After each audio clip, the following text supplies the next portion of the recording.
Alright, let's move on to the next question now. This one is based on an investigation into the use of an enzyme in fruit juice production. Here's what they've done in the experiment. They started by cutting an apple into small pieces, and then placed those pieces into 3 separate beakers, labeled A, B, and C. After that, they added 2 cm³ of a dilute enzyme solution to beakers A and B, and for beaker C, instead of the enzyme, they added 2 cm³ of distilled water. Then, all 3 beakers were placed in a water bath and kept at a constant temperature for 30 minutes. Finally, the juice from each beaker was filtered into a measuring cylinder, and the volume of juice collected from each was recorded. Now, the first part of the question asks us, identify the enzyme that the student should add to the apple in beakers A and B. So let's think about that. To increase the amount of juice extracted from apples, we need an enzyme that breaks down something in the apple that normally holds everything together. That something is pectin, which is a complex carbohydrate found in the cell walls of plant tissues. So, the enzyme that breaks down pectin is called pectinase, and that's our answer here. Now, moving to the next part of the question, it asks, outline the reason why the student set up beaker C. This one's quite important in any experiment as beaker C is what we call a control.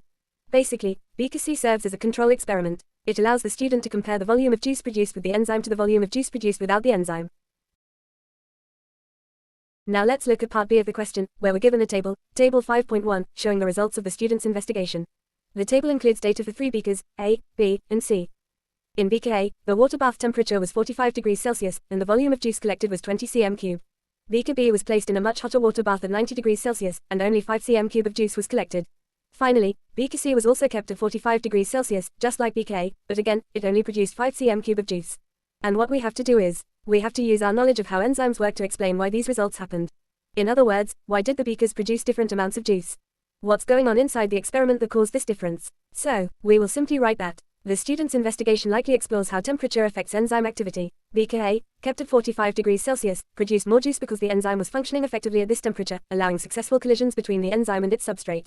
In contrast, beaker B, at 90 degrees Celsius produced less juice due to enzyme denaturation. The high temperature caused the enzyme to change shape, altering its active site so that the substrate could no longer fit, bind, or complement it properly. Beaker C produced little juice due to the absence of enzymes, causing a slow reaction. And, once again, we've got an MCQ. It says, enzymes are involved in many reactions in living cells.